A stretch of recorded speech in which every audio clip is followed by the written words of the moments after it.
çöl kumlarının en asil kanla sulandığı o karanlık gün, Kerbela.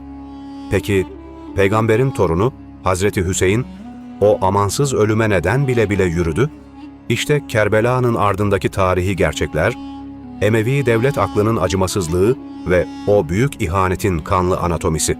Hicretin 60. yılı. İslam coğrafyası, telafisi asırlar sürecek siyasi bir kırılmanın eşiğindeydi. 4 halife döneminin meşveret ve liyakate dayalı erdemli devlet aklı terk edilmiş, kılıç zoruyla babadan oğula geçen mutlak bir Emevi saltanatı kurulmuştu. Yeni halife, Yezid'in meşruiyet krizini çözmek için tek bir şeye ihtiyacı vardı. Toplumun en büyük vicdanı olan Hazreti Ali'nin oğlu, Hazreti Hüseyin'e boyun eğdirmek. Medine valisine giden emir kesindi. Hüseyin'den biat al, reddederse başını kopar. Hazreti Hüseyin için bu biat, sadece otoriteye boyun eğme değil, İslam'ın ahlaki omurgasının çöküşüne sessiz kalmaktı. O, tarihe geçecek duruşunu sergileyerek dedesinin şehri Medine'yi terk etti. Bu, sıradan bir taht kavgası değil, inancın tahrif edilmesine karşı haklı ve ahlaki bir kıyamdı. Hazreti Hüseyin Mekke'deyken, Emevi zulmünden bunalan Kufe halkından 10 binlerce mektup yağmaya başladı.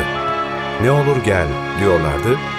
"Liderimiz yok, 100.000 kılıç seninle beraberdir." İyiliği emretme misyonunu taşıyan Hazreti Hüseyin, bu yardım çığlığına sessiz kalamazdı. Durumu teyit etmesi için amcaoğlu Müslim bin Akil'i öncü gönderdi. Başlangıçta Küfeliler sadakat yemini etse de Şam yönetimi tehlikeyi fark etti. Yezid, acımasızlığıyla nam salmış Ubeydullah bin Ziyad'ı Küfe valisi yaptı. Şehre giren İbn Ziyad, kurduğu rüşvet ağı ve estirdiği terörle liderleri sindirdi. Küfe halkının dünkü cesareti bir gecede korkunç bir ihanete dönüştü. Halk evlerine kapandı ve elçi Müslim yalnız bırakılarak vahşice şehit edildi. İhanetten habersiz Hazreti Hüseyin, ailesi ve dostlarıyla çölde ilerliyordu. Irak sınırında Hür bin Yezid'in 1000 kişilik ağır silahlı birliği kafilenin önünü kesti. Geri dönmelerine izin verilmedi. Kafile adım adım Fırat Nehri yakınlarındaki ıssız vadiye, Kerbela'ya sürülerek ablukaya alındı. Bölgeye sevk edilen Emevi ordusu 10 binleri aşarken en vicdansız taktik devreye sokuldu. Su ambargosu. Fırat'a sadece adımlar mesafesinde olmalarına rağmen peygamberin ailesi kavurucu çöl sıcağında günlerce susuzluğa mahkum edildi. Bebeklerin feryatları Emevi ordusunun taşlaşmış kalplerini titretemedi. Hazreti Hüseyin'in barışçıl teklifleri reddedildi. Tek seçenek zillet içinde teslim olmaktı.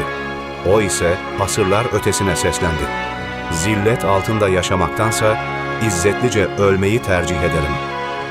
10 Muharrem Cuma günü. Kerbela kumlarında bir savaş değil, 10 binlerce kişinin 72 kişiyi katlettiği vahşet başlıyordu. Hazreti Hüseyin'in "Gecenin karanlığından faydalanın, gidin" çağrısına rağmen hiçbiri onu yalnız bırakmadı. Susuzluktan mecali kalmamış o yiğitler, devasa orduya inançla direndiler. Genç oğlu Ali Ekber, kucağındaki 6 aylık bebeği Ali Asgar, oklara hedef oldu. Burada tarihi bir hakikati düzeltmek gerekir. Çatışmalar esnasında Fırat'a ulaşıp kafileye su getirmeye çalışırken, pusuda 2 kolu birden vahşice kesilen kahraman, vefalı kardeş Hazreti Abbas'tı. Kolların kesilişi halk hafızasında bazen yanlışlıkla Hazreti Hüseyin ile anılsa da bu emsalsiz fedakarlık Abbas'a aittir. Savaş meydanında yapayalnız kalan Hazreti Hüseyin ise etrafını saran yüzlerce askerin ortasında eşsiz bir vakarla cenk etti. Üzerine yağan oklara, saplanan mızraklara ve aldığı onlarca ağır kılıç darbesine rağmen bir an olsun geri adım atmadı. Gücü tükenip toprağa yığıldığında Şimr bin Zilcevşen'in nihai darbesiyle mübarek başı gövdesinden ayrıldı. İnsanlık o an kendi tarihiyle utanç içinde yüzleşti. Katliam bitince çadırlar yağmalandı, o asil bedenler atların toynakları altında ezildi. Yezid, İbn Ziyad ve Ömer bin Saad bu vahşeti büyük bir zafer gibi kutladı. Hazreti Hüseyin'in kesik başı Şam'da, Yezid'e sunulurken halife, Şimr, İbn Ziyad ve diğer komutanları altınlar, ipek hilatlar ve yeni valiliklerle cömertçe ödüllendirdi.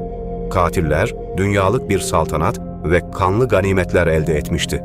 Lakin Kerbela'da o gün ebedi bir adalet destanı doğdu. Esir alınan kadınların, özellikle Hazreti Zeynep'in, Yezid'in sarayında haykırdığı asil feryat, Emevi meşruiyetini Müslümanların vicdanında sonsuza dek yıktı. Kerbela, zalimin gücüne karşı mazlumun tükenmez direnişidir. Emeviler, çölde askeri galibiyet almış görünse de, ahlaki zafer kıyamete kadar Hazreti Hüseyin'in oldu.